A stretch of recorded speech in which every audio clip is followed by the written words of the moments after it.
Hello, everyone from the Jam Yearbook. I am Jim. And I'm Ramon. No, that's a cheap excuse to mention the Ramon straight out of the gate. I have to. How about Matt?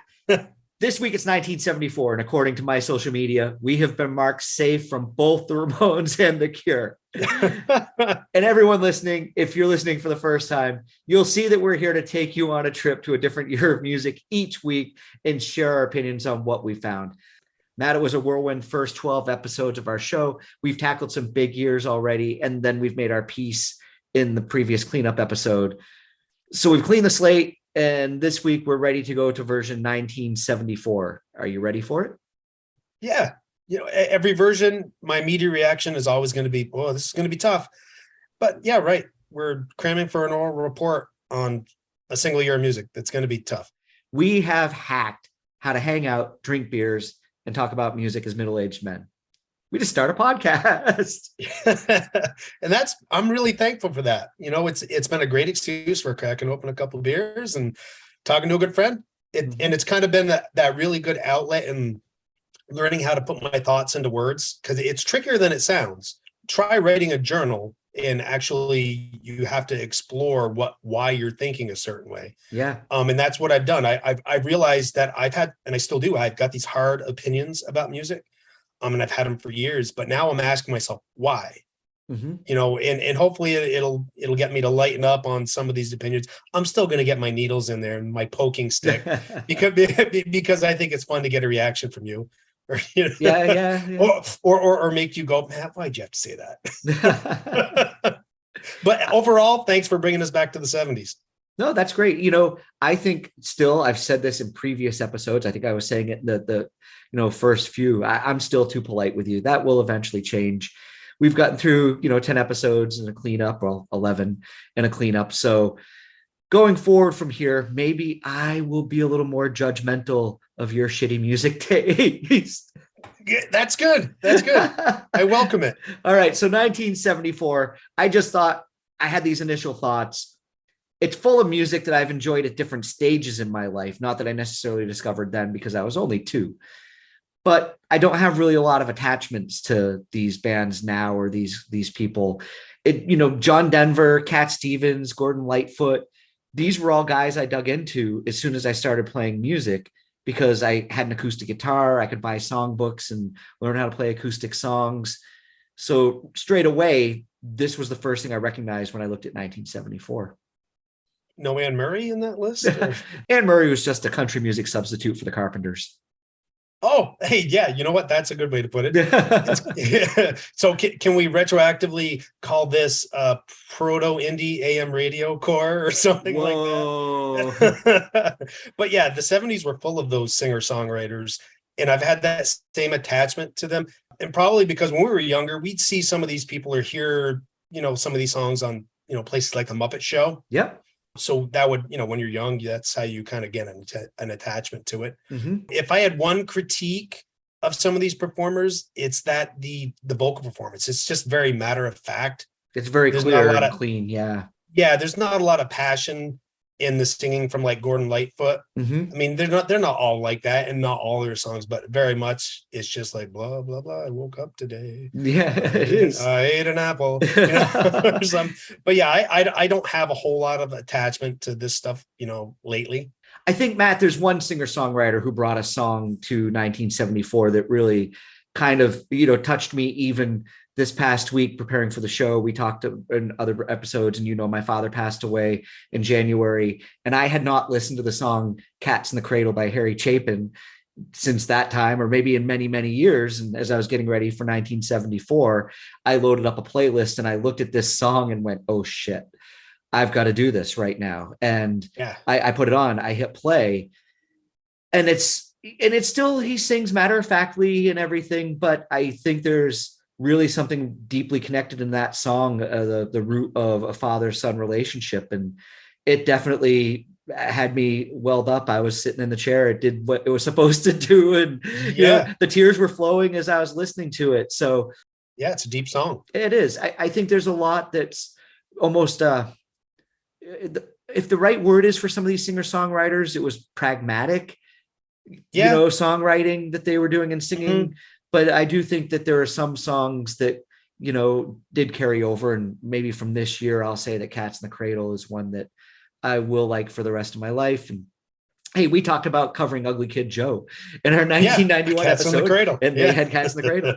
But outside of the singer-songwriter stuff, there's a lot of really cool stuff going on in 1974. Even if it wasn't stuff that we had hang around with us for the rest of our life, we had Jackson 5 out there, Grand Funk Railroad, Average White Band. They all had songs that I remember being kind of part of my childhood. Yeah, and that's a good thing to bring up about the 70s music in general. 74, it does. It's full of that great R&B and soul and funk, like the Commodores, Rufus, Parliament, and then the singer-songwriters that we mentioned before. But then you still got bands like Queen, the Rolling Stones, Bad Company, Grand Funk Railroad. And this, I don't know if this is just looking back retroactively, but all these different genres seem to be getting highlighted at one point. Yep. Or at least welcomed on the same stage. Yeah. No, that makes sense. I like that point. I think much of the R&B, the soul and funk that was coming out during this time went on to become samples in popular hip hop culture, which is pretty cool. Like a decade later. But since I brought up the Average White Band, let's take a moment to recognize some significant people who passed away in 1974. This is a sad story I was unaware of. The Average White Band knocked Linda Ronstadt off the #1 spot with the song Pick Up the Pieces. Most anybody would know this song, if not by name, the minute you heard the opening riff to this song. It's been in so many films and so much media. Well, they were in LA. They had a really legit Quentin Tarantino film moment and mistook a bag of heroin for cocaine. 2 of the guys in the band partook, and sadly, the drummer, Robbie McIntosh, died of an overdose. The other guy, I didn't get his name, but he actually lived. It was Cher who was with him that evening, keeping him awake until the ambulance arrived. So an interesting note, not death related, but it's a Scottish band. And I predict the audience will add this to the playlist when I put this on the poll. And I can't believe it took me to this week to learn that Average White Band's from Scotland. Yeah, just another Scottish band that was very successful in the States. Someone else that passed away, Nick Drake. He was an artist whose music got more popular after he died. He suffered from depression and died of an overdose. It was never decided if it was accidental or suicide, but he was quite an enigma. He would not play live or give interviews. There's no known video footage of him apart from his childhood. And even though he didn't get to live to see his music gain success, he's frequently cited as an influence by artists like Robert Smith from The Cure. Yeah, got The Cure in. Kate Bush. Yeah, I'm aware of that. Paul Weller, Amy Mann, Beck, Robin Hitchcock, and oddly enough, the Black Crowes. Oh, really? The Black Crowes? Yeah. Well, when we get to 72, maybe we'll have a thumb wrestle over Pink Moon. We'll have some kind of decide over there. And yeah, I saw you getting that Cure mentioned. To continue our death talk, Cass Elliot, or Mama Cass, from the Mamas and the Papas, died from heart failure. You asked if I wanted to talk about her passing. My reply was, well, if I find something interesting. And not to be cold, but I don't know if there's any Mamas and Papas fans out there listening, and I don't have a grasp on their impact. I mean, I know they had some popular songs, but I don't know the longevity of them. They're a strange group of people in that band as well when you get into the history. Yeah. But then I read the room that she died in is the same room that Keith Moon died in 4 years later. No. They were both 32. Whoa. And the flat was owned by Harry Nilsson. Wow. That I would say that qualifies as interesting. That's an interesting story. That is, yeah, 100%. Those coincidences are always interesting. Okay, Matt, that concludes our death talk. Let's take us back to the music. No, you. Okay. Barry White. Yeah. Well, he's Barry White, baby. You're goddamn right. Barry White is one smooth mother father. Yeah, he is. And then we have Parliament, Billy Preston, more I discovered in the 90s, Graham Parsons, back to the singer-songwriters. Yeah, I still haven't had a moment with Parsons other than listening to the Grievous Angel album this week. Mm-hmm. I feel like every few years I relearn that he was in the Byrds and the Flying Burrito Brothers. Yeah, I agree with that. I never really listened to either of those at all, really. Maybe the It's more Birds I heard more than anybody else. yeah, definitely. I don't know if I know one song by the Flying Burrito Brothers. It's more just trivia to me. Mhm. But hey, he's the one making albums, not me. I'm Yeah. sure people like his music. This was a good album, Grievous Angel. Mhm. And I'm in the same boat with you for Parliament and Billy Preston as far as where I discovered them in my life. Preston's Nothing for Nothing. That's just got a great bounce. Yeah. Guess what? I listened to the album this week. The kids in me, it's great. I get the occasional Stevie Wonder vibe from it. It's definitely what I'm going to have to try to find on vinyl. If you watch the documentary Get Back featuring the Beatles recording their ill-fated Let It Be album, you see that when Billy Preston shows up, a different amount of respect enters the room. I think the Beatles knew they were sitting on a time bomb. Eventually it was going to blow and the world they created was going to come down. Preston's presence in the studio, I believe, was something they saw as key to being polite and staying on course. They brought him into the fold and didn't want to fight in front of him. And when they did, he just sat back, cool as could be. He's a legend. Whether you know him or not, the album was a nice moment of recognition of his career without having to be a bit player, which he'd been in many previous bands in his life. That doc definitely gave me the impression that he saved that album. The writing and the relationships all seemed to kind of click when Billy was around. Mm-hmm. They played off what he was doing. It's like he rejuvenated what they were doing, and his youth and his positivity, it seemed infectious. Do you know he's the only person credited on a Beatles album that isn't Lennon, McCartney, Harrison? Oh, and is why he deserved it. The fifth Beatle. Yeah. Awesome. Yeah. The sixth, isn't Martin the fifth? Well, yeah, of course. Or Murray Kay, or who the fuck's Murray Kay? Look it up. Look it up. I just remember an album from my dad's collection or something. Okay. Nothing we need to go down there. No. You mentioned Parliament. Mm-hmm. Bootsy Collins. He is where I learned the concept of the one. Yeah. It's something they got from James Brown. Emphasize and come back to the one. It's the first beat of every measure. Riff and play around in between. Always come back to that one. It sounds like a simple concept, but when you're young, you need somebody pointing that out to you to make you realize that you don't have to be so dogmatic and boring as a musician. Mm-hmm. And emphasizing that one, it really puts that funk. It really puts that swing into what you're playing because it's a dynamics thing. Yeah, you sent me the YouTube video of Bootsy explaining this. It's really cool to hear him explain how landing that one the right way as kind of the stomp every time it comes back around. And after I watched that video, I started thinking about Parliament songs and the beats and the way that they went, and it does come around on that one. Yeah, it's really cool. I think these years 73 to 75 were really golden years for R&B and funk. It was so pure and authentic before white people and cocaine turned it into disco. Yeah, cocaine is a hell of a drug. Oh yeah, it's a hell of a drug. The Jackson 5 had their final massive record, I think, with Dancing Machine. You can find this on YouTube. It's fun to go and watch. Michael's a little bit older, as a teenager, taller, and he comes out and he does the robot in the middle of the performance. It was probably some of the first breakdancing moves that were shown on television. But I'm going to take us back to the singer-songwriters once more, and I know we'll get back to some more R&B and funk. And I've got to stop and talk about Tom Waits and The Heart of Saturday Night.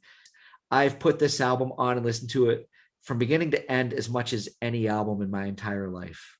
It's a fantastic record. Yeah. And if you listen to this on an actual stereo and just get that volume cranked up there, it's the quality of the recording is such that it sounds like everybody's right in the room with you. Mm-hmm.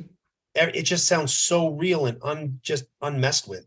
Listening to Heart of Saturday Night put me in the right frame of mind to accept Joni Mitchell's Court and Spark.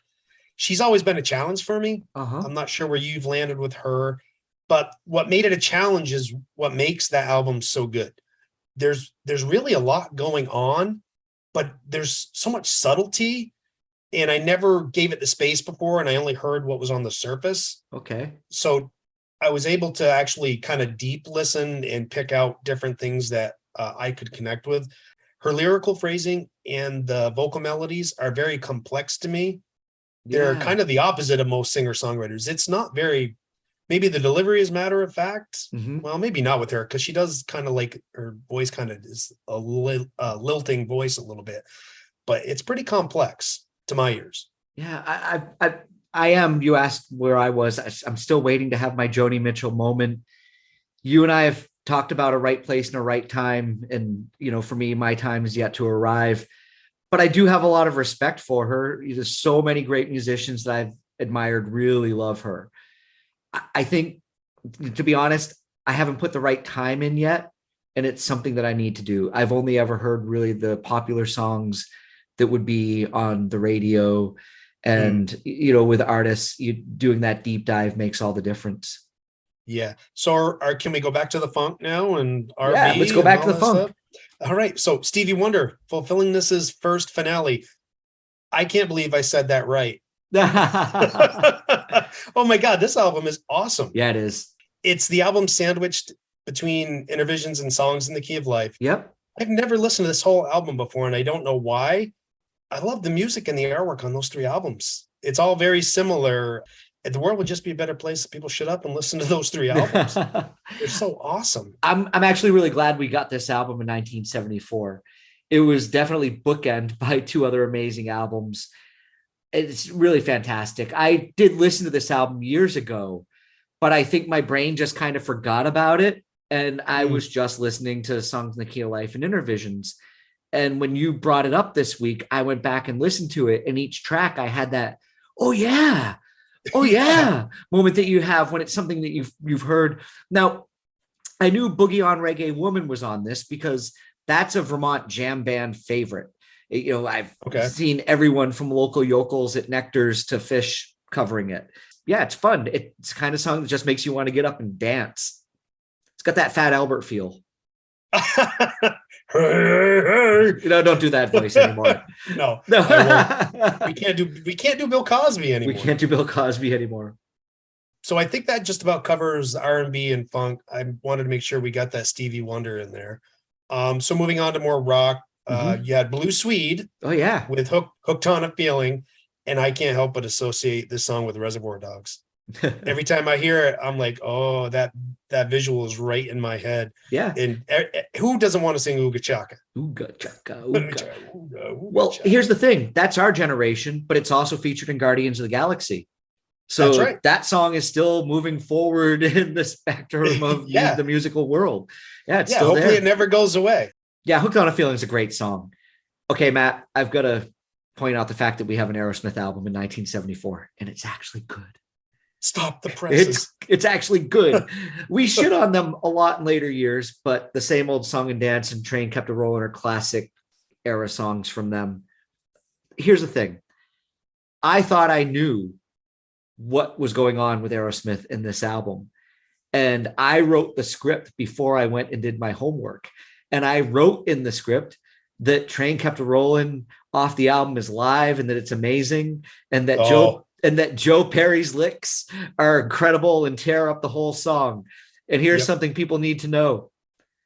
The live sound is actually from George Harrison's concert for Bangladesh.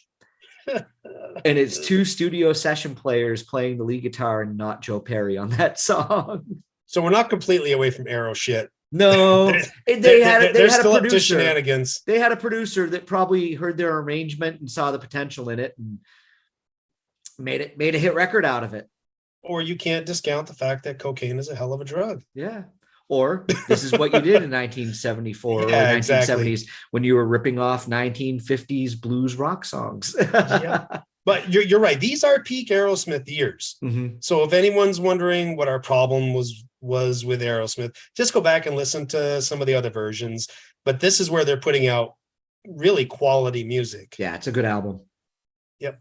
And after all these years, I finally listened to Brian Johnson's band Geordie, the one he was in before AC/DC. They have a version of House of the Rising Sun. That song is it's tired for me, but they do this kind of this deep humming that does the background, the underlying melody that it kind of freshens up the song for me. And it's kind of nice to not hear him using that AC/DC howl. But he breaks it out occasionally, and when he does, it's so great. And another song on there, Mercenary Man. I really got Robert Plant vibes from him, Okay. but Geordie is definitely something to go back to.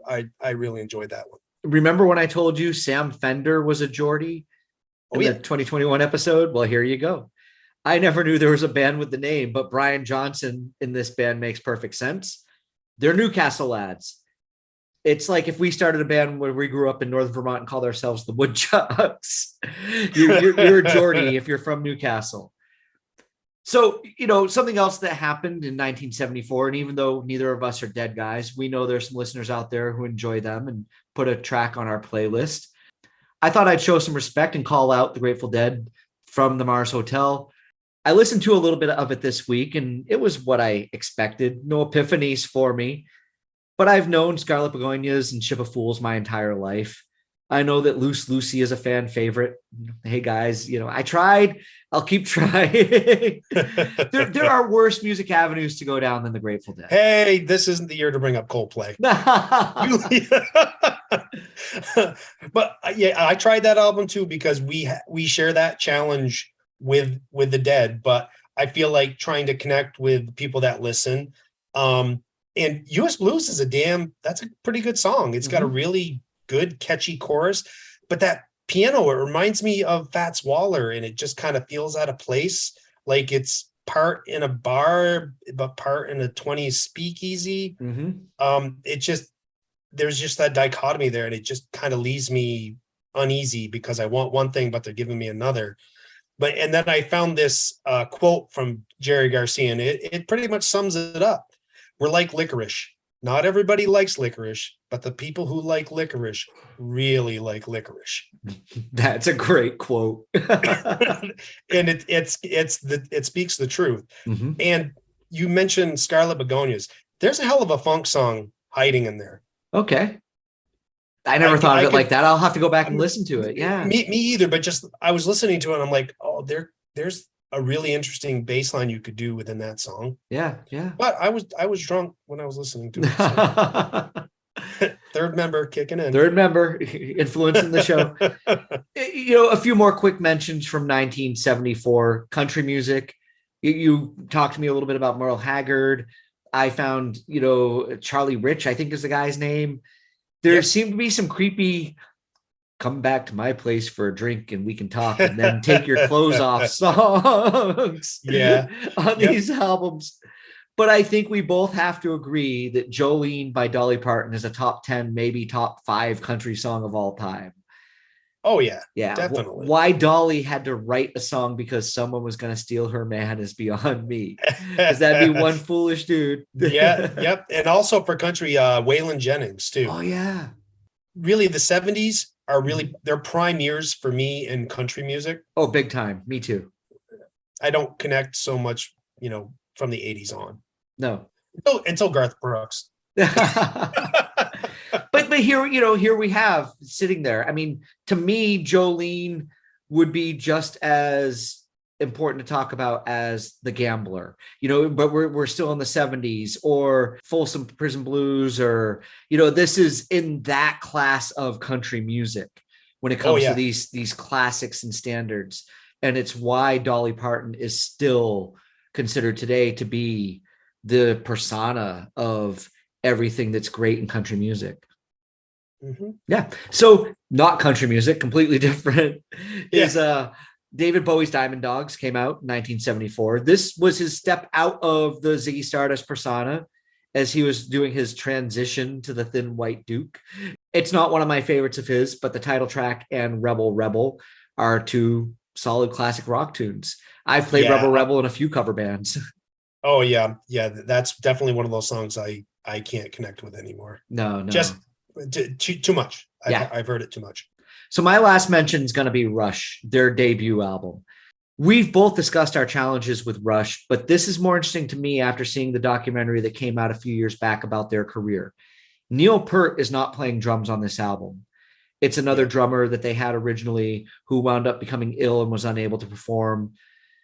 Then Neil Peart joined the band. The song on this album, Working Man, is what made them famous. They literally were a small-time band that got some airplay out of Canada that hit the Detroit area. the automobile factory workers could relate to this song. It had all the hallmarks of early classic rock, big drum fills, guitar solos. The Mhm. song itself, the narrative of it is you have a better life than you realize you have because you're a working man. And you can see how that sentiment would sink into the hearts of the people that are there working in those automobile factory assembly lines, going out to have a beer on a Friday night. Well, I listened to it, but I get like halfway, three-quarters way through, and I'm like, I just don't connect with it. Like the But whole album or anyways, Working Man itself. all of it. Yeah. The funny thing is, All if of you it. go and listen to Working Man, it has like 5 false outros, like drum Oh, fills, really? guitar build up. It's crazy. The whole thing's over the top. But I just think it's a really cool story of sociology, once again, of people relating to music. And that's why it Yeah. became so popular. You and I grew up listening to Canadian rock and roll stations. We know what it's like to hear music come down over the border that we wouldn't have heard if we'd lived 100 miles south. Oh, yeah. Well, you said you were done with mentions. I'm not done. I got a few of my own. Uh-huh. If it felt wrong to at least not bring up the Eagles. On the Border, it's not a great album. It's got a couple of their standards, Already Gone and The Best of My Love. I'm surprised their version of Old 55 didn't get more love on the charts, or I don't even know if they released it. Everyone's had their Eagles moment, and if you're like me, you drive them into the ground on your own. The dude does not abide with that comment of everyone The has their dude. Eagles moments. Here's the thing about this album, and it's one of the reasons why I didn't originally bring it up.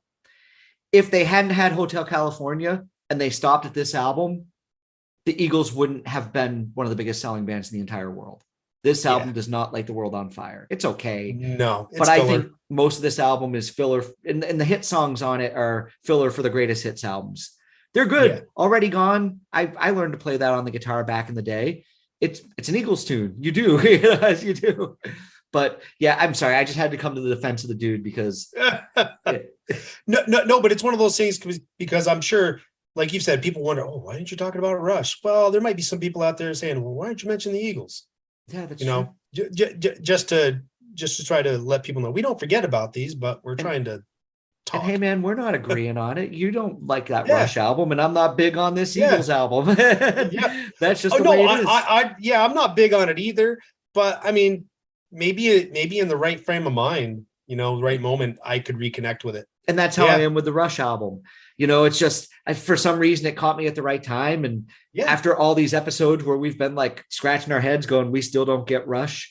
I suddenly had this one little brief moment walking down the road where I get this song now. Oh, awesome. And okay, so let's move on from the Eagles and go into Queen.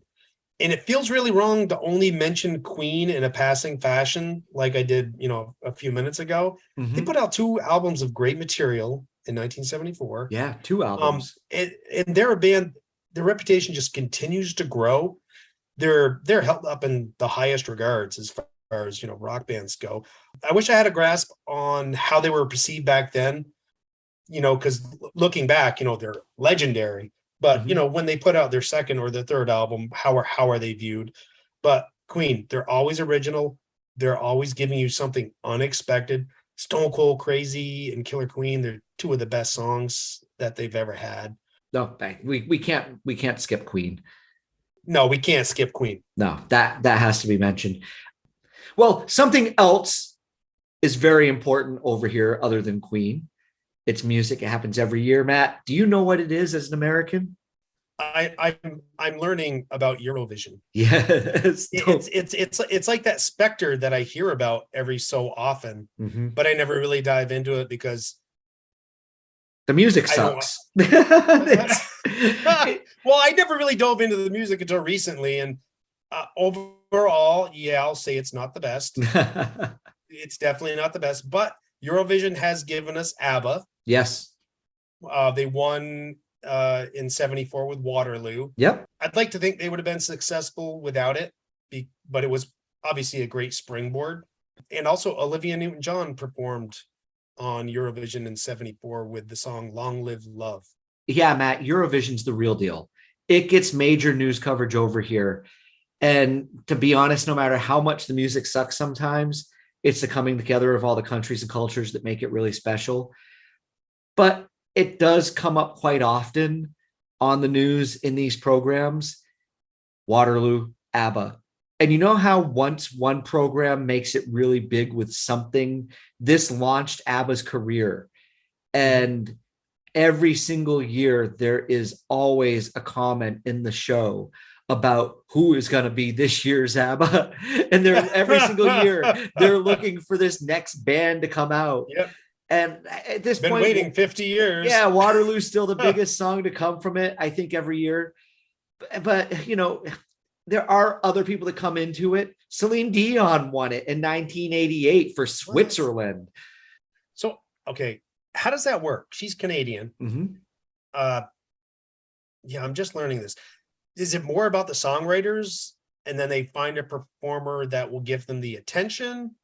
Yes. Or a performer that just fits the song? Yes. I'm not sure. I'm sure there's agents talking and say, oh, I got a singer for you. Yeah. Yes. Yeah. You're right about all of this. Okay. It's about the song and the country it originated from, not the performer. Katrina from Katrina and the Waves is American, but she won for the UK back in the day. Yeah. Walking on Sunshine? Yeah, that's the same one. Yeah. Most of the time the artists are representing their home country, but there have been definite moments that ringers have been brought in. Yeah, so that's Eurovision for you. That's Eurovision. But like I said, people have Eurovision parties over here.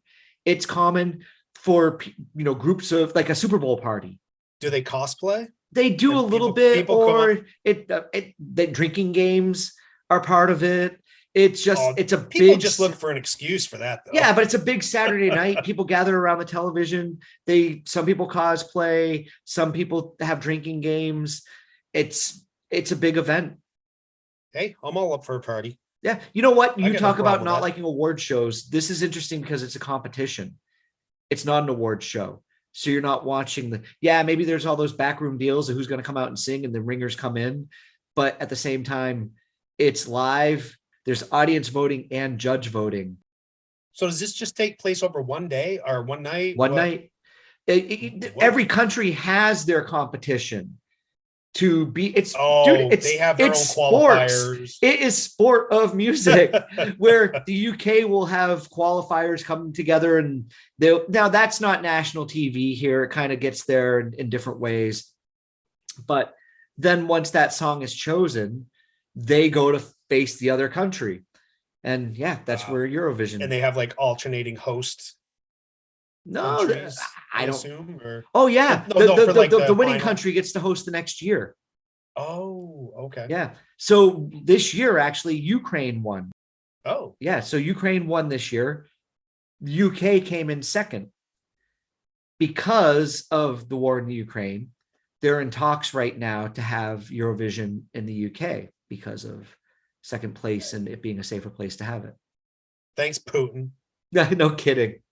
King douche canoe. All right, Matt.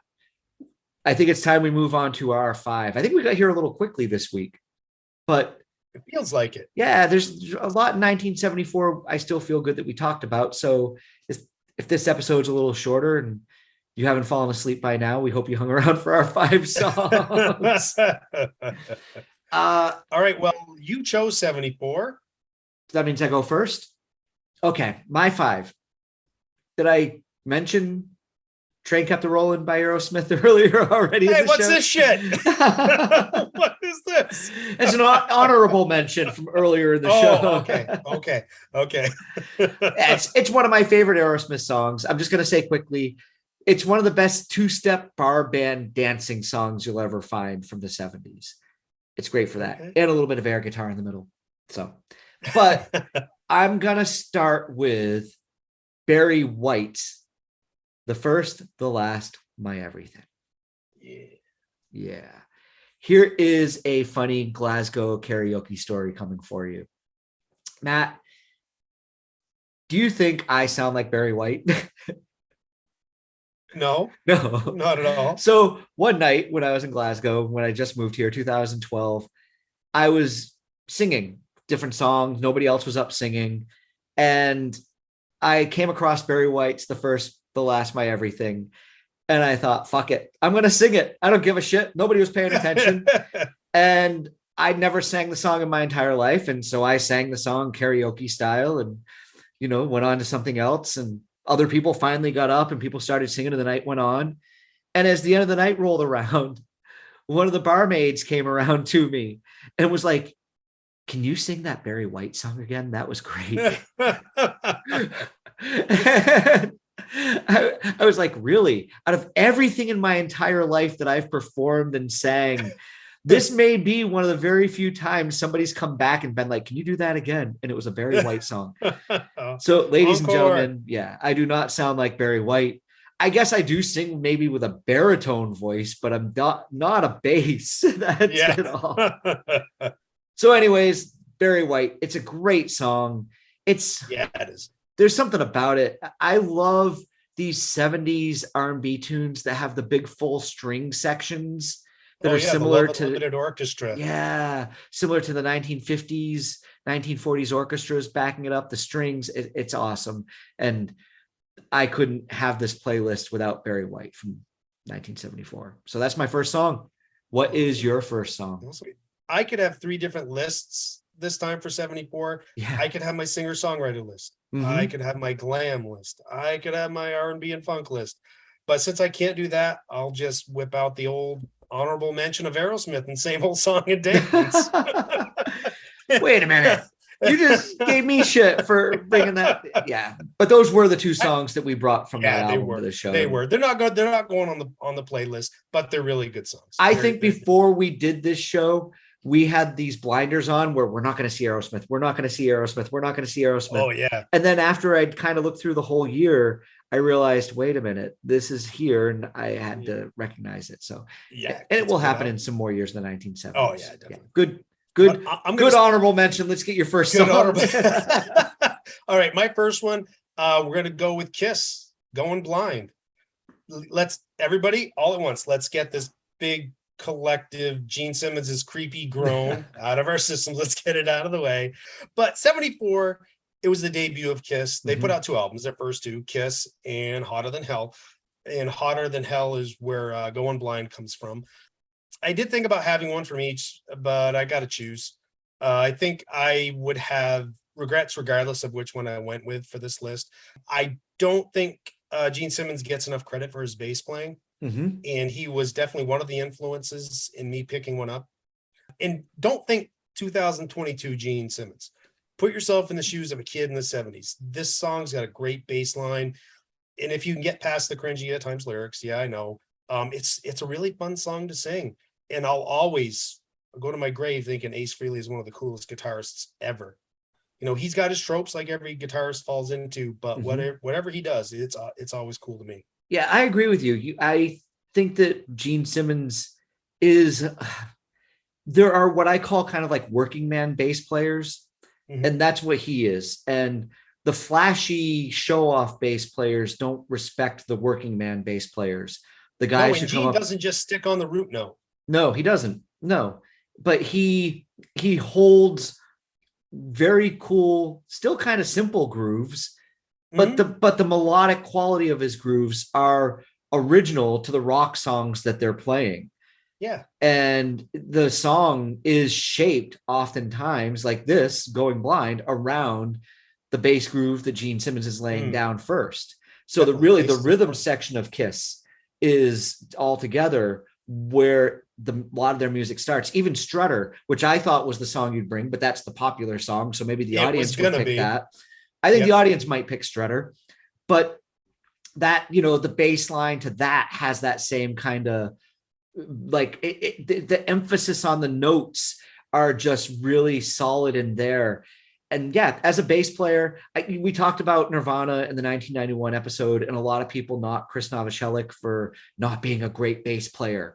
But I think he holds the grooves with the drumming that Dave Grohl does, just as Peter Criss and Gene Simmons does in early Kiss, that they build the rock songs off of. Yeah. Yep. It all starts with the rhythm section. Yeah. I just complimented Kiss a lot more than you expected me to. I really did. Because really, especially with the rhythm section, people really do like to tear Peter Criss down. He does what's right for the band. Yeah. And he does what he knows how to do, right? Mhm. He's a Yep. drummer. Yep. All right. So Jim, take us away to your number 2. My number 2 is going to be Graham Parsons. We talked about him earlier. He had the album Grievous Angel. You talked about listening to that this week and how he was in the Birds and Flying Burritos. I love this song. It's such a special sound. Emmylou Harris sings a lot of harmony with him on this album. It's almost a duet. It's so close to being considered a duet, in my opinion, because I don't think their voices ever drop away from one another throughout the song. No, and I think the more popular version is the Nazareth. And while I do like that version, but here you got that the man and the woman singing. So I get what you mean about saying it's a duet. I do think that if you were, a guy or a girl, man or a woman, sitting and listening to this song, you would hear it from the perspective of the voice you wanted to dominate the song. Mm-hmm. It's not necessarily a Graham Parsons song any more than it is an Emmylou Harris song. And Emmylou Harris goes on to have a fantastic country career. She's a great singer, and I love hearing her on this album. I think if we dig deeper, we'll find out she's going to be on these James Taylor and Neil Young albums and out there really kind of complimenting a lot of these singer-songwriters. But this is where I feel like when you listen to it, and not to knock Graham Parsons and his songwriting and the rest of the album, but this song wouldn't be the same if she wasn't singing that harmony duet with him throughout it. So that's my number 2. And when we get to 1973, we'll have a pretty interesting story about Graham Parsons' death. Oh, yeah. Okay. In the Joshua Tree. I will look forward to that. All right, Matt, that's enough for me with Graham Parsons. What's your number 2 for 1974?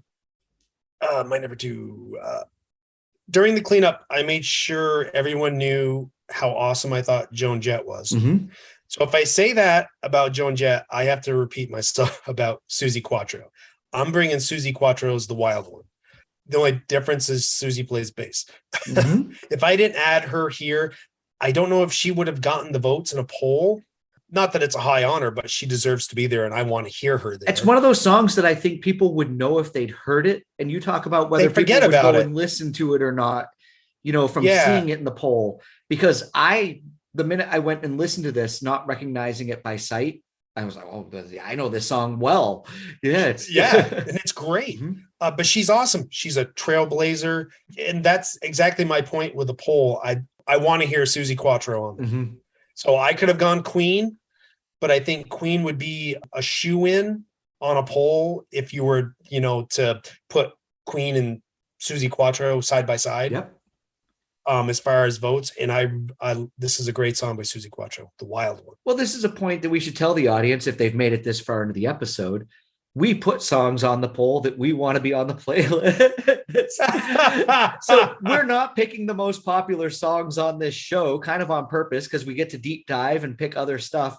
But we know if we put Smells Like Teen Spirit on the 1991 playlist choice, that's going to fly. Yep. It's because it needs to be on there. Yeah. And then what would we put on the poll? Exactly. I guess we could go the opposite way.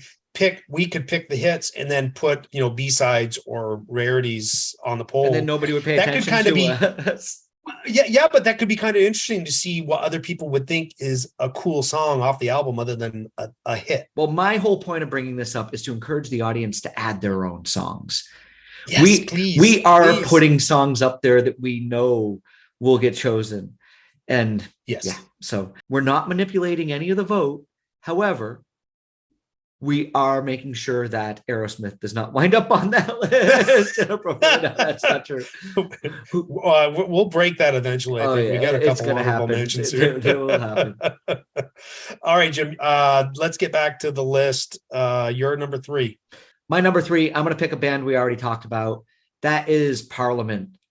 Up for the Downstroke. This is a great song. I love Parliament. I love funk. I love Bootsy Collins. You spoke earlier about what he said about coming in on the one, the YouTube video that I enjoyed watching him. If anybody doesn't know who Bootsy Collins is, but you happen to know D Light, Groove is in the Heart, he's a trailblazing funk bass player. And this was him coming back to working with George Clinton after they'd actually separated for a couple of years. Now, you've probably heard of Parliament, and I think we talked about Funkadelic in the 1971 episode, the very first. Yeah. So you now see other albums that come out that are Parliament Funkadelic. And this was really cool. George Clinton had a couple of different bands that he toyed with different sounds. And Funkadelic was actually more rock based. And Parliament was supposed to be more real R&B, deep blues funk based. Eventually it becomes Parliament Funkadelic, and that's the way the world works. But yeah, this album is great. And this song, I think really, there's another song coming up in the next year or two that was their biggest seller, but this was their start of ascension of greatness. And I think the whole Parliament Funkadelic thing, I think that's where they get the whole mothership thing, you know, where they want it to be this conglomerate of great people getting attention and making their way in music on their own two feet. Mothership. Can you imagine in 1974 smoking a big fat joint and being at a show and watching a spaceship come down and the band gets out of it and plays a set and then they all wave goodbye and they get on it and it takes back off? I imagine if you did that on acid. Well, no, actually, that's probably what I should have said. Yeah, you would have just been dancing if you'd been smoking a joint. All right, so that's all I've got for you on Parliament. I think we'll hear a little bit more from them in a couple of years coming up, but I had to put this song on the playlist because I don't think it would be recognized by the audience, and it's a great song. Awesome. So my number 3, I am going to go with Slade in How Does It Feel? Yeah. I'm happy to be able to talk about Slade. Like Kiss, they had 2 albums in 74, Old, New, Borrowed, and Blue. And this, How Does It Feel, comes off Slade and Flame. I never knew Slade and Flame was a soundtrack to a movie that they were in. I didn't either until right now. You tell me that. Yeah, I started it last night on YouTube. I'm halfway through it. I'll probably finish it tonight. So thank you, YouTube. I had a lot of fun reconnecting with Slade this week. Every song Slade does, it's all out. Even the mellower ones like this, I don't think you can contain Noddy Holder's voice. It's so big and powerful. It's got a great, awesome melody. It's a great sing-along song. You know, today, walking into work, I decided I should listen to some of Matt's choices that I haven't heard. And I put this on. And it's a 30-minute walk. I got plenty of time to listen and re-listen if I need to. But as I was walking into work and listening to it, I realized, wait a minute, this is a really fucking good song. I've never heard this before. I really like this. And then I realized that having come over here, my real exposure to Slade has been either their Christmas song or Come On, Feel the Noise. Oh, yeah. And I think that my brain had this judgment that that's all I was ever going to hear from a Slade album. But there are a lot of people my age, your age over here, older than us, that talk to me about Slade, and people back in the 70s who might have been there at that time, and they love them. And I would just kind of nod and be like, okay, but I wasn't really interested until today. And I listened to this song. Oh, and awesome. I was really kind of, set back by it. It's a great song, Matt, and great choice for the show. Yeah. One of those choices that's just like picking up pure gold. So thank you. See, it's not just me. Everybody go out there and listen to Slade. It's better than you think it is. It is. It's so much better. So that's my 3rd. On to your 4th. My 4th is, we're going to go back to Billy Preston. And you already mentioned the song earlier in the show. Yeah. You stole it from me, asshole, Matt. Nothing from Nothing. Guess what, people? Matt told you it's got a great bounce to it. Yeah. The show. It's a great song. It's so much fun. The piano playing in it, and I'm sure in everything he does on keys, it's just phenomenal work. Oh, yeah. I agree with you. I listened to the album outside of this, some of the Stevie Wonder feel, but I do think that this song has its own sound, and it's cool to hear Billy Preston's sound after he spent so many years working and backing up and really, I want to use the term like leveling up other artists out there and making Yeah. them better. And then kind of to come out, I don't think we got a whole lot more from Billy Preston after this. And Yeah, I don't know if we did. yeah, maybe we'll find out in future years. Maybe there's another song out there that we didn't realize was Billy Preston. Yeah, maybe. But Maybe. And I almost wrote this song off when I saw it, and then I went and listened to it. I'm like, oh, whoa. Don't write this song off. This thing's awesome. it is. It's a great song. So I have no problem bringing the fifth or sixth member of the Beatles Yeah. to the show. Have you seen this video yet? Go watch on YouTube and watch this video. If it doesn't make you smile, I don't know what will. You got a cold dead heart. The video for the song? Nothing for nothing. I've not watched it yet. Oh yeah, just watch it. It's really fun. Okay, I'll do that. So yeah, that's my number 4. And you are on to your number 4. What's it going to be? My number 4. What's it going to be? It's going to what's gonna be? More glam. Oh yeah, go more glam. We're going to go with Ballroom Blitz by Sweet. Nice. Oh man, that train beat, that skiffle beat that's on the drums, boy, when it's in a rock song, it kind of just grabs me. And that's such a great guitar riff. The singing and the screaming, everything, every second of the song, it's great. And a little trivia fun fact, Ballroom Blitz and Suzi Quatro's The Wild One, they were both written by the same two people, Mike Chapman and Nicky Chin. Okay. I guess they were good glam songwriters. All right, Ballroom Blitz, that's my number 4. Number 4. How are you going to end your 5, Jim? Well, I'm going to go back to Tom Waits. And I have to go with the song The Heart of Saturday Night. There are a lot of great songs on this album, and it's really hard for me to just pick one. But if I need to make sure one of my favorite songs of all time winds up on the playlist, I'm going to pick it. The Heart of Saturday Night, how I discovered it, is really kind of funny. You know, Tom Waits' music after the late 1970s and into the 80s gets a little stranger and odder. The instrumentation, the sounds. I don't necessarily know if his songwriting changes as much, but the recording is for, I would say, discerning ears, if that's the right way to say it. It's very experimental. Yeah, it has its listeners, but I never knew any of this previous music really existed. So in 1995, 1996, I'm on a TV show, a public access show, Wayne's World, in Bennington, Vermont.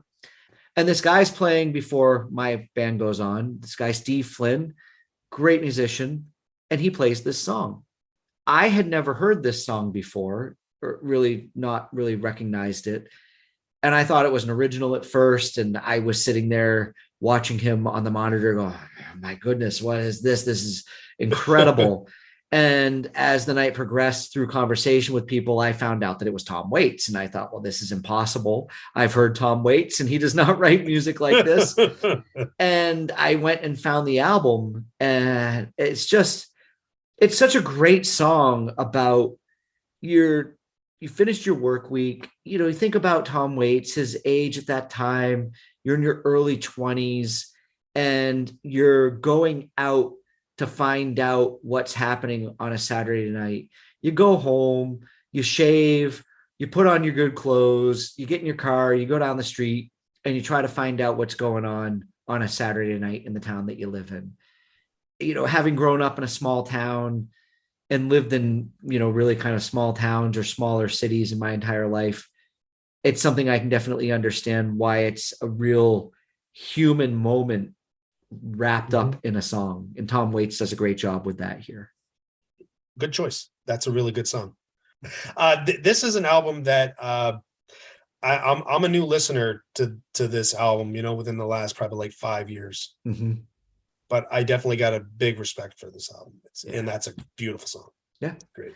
Happy to share it. So that's my number 5. I am done with 1974. Finish us off, Matt. What is your number 5? I'm going to wrap up my 5 with Joe Cocker and You Are So Beautiful. Co-written by Billy Preston. Billy Preston. Yeah. It's all connected this week. It is.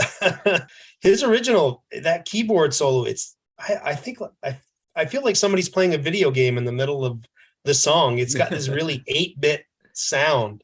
But I'm bringing the Joe Cocker version to the playlist. The passion he sings with, it's unmatched. this is mine and Kim's wedding song, so of course it's special to me.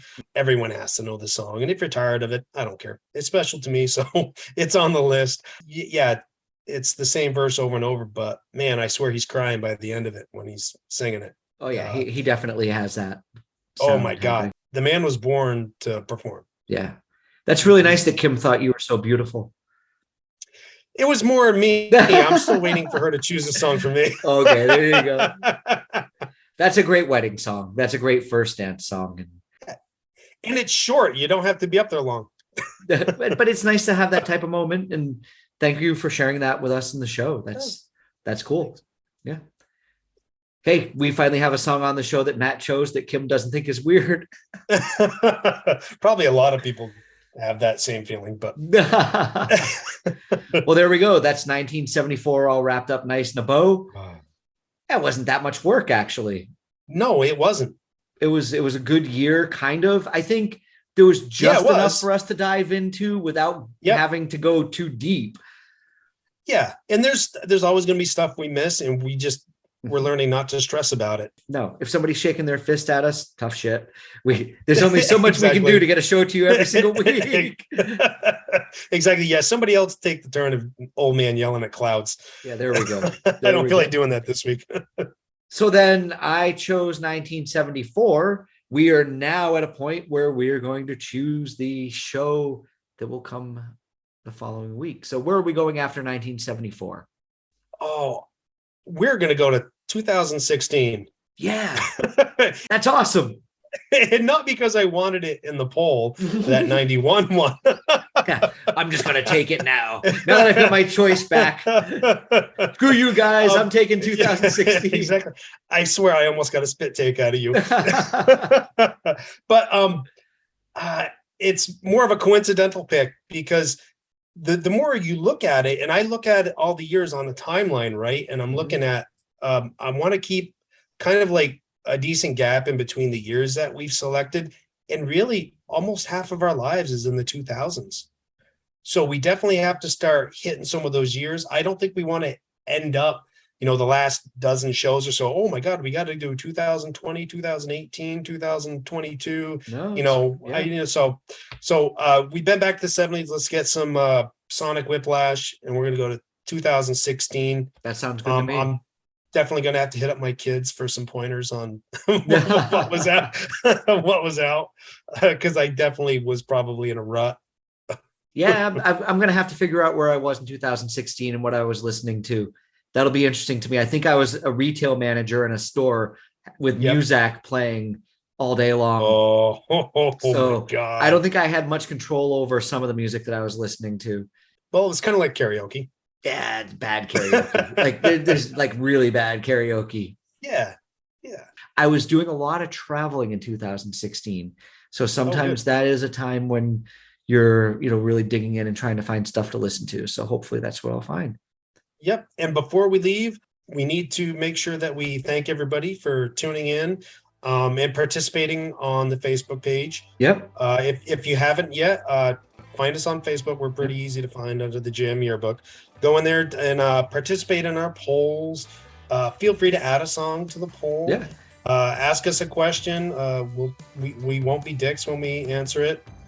And one last thanks we need to give, Matt, is to my friend Len Kenyon, who did the artwork that's now represented for our podcast on all the profile settings out there, Spotify, Apple, Anchor, wherever we are broadcasting to you from. So just go to the Facebook page, Spotify, anywhere you find us. And that artwork, thank you, Lenny. It's great. We love it. Yep. I use it for my profile pic. We both are now. Yeah, exactly. It's identifiable, right? It is. It's who we are right now. We really appreciate it. We really appreciate it. All right, Matt, it's your turn to wrap it up this week. I wrapped it up last week. All right. I'm going to wrap it up by saying thank you. Keep listening. Tell a friend. Rate and review. And we will see you next time in 2016. But until then, goodbye from 1974 in the Jam Yearbook. Peace, love, and podcast.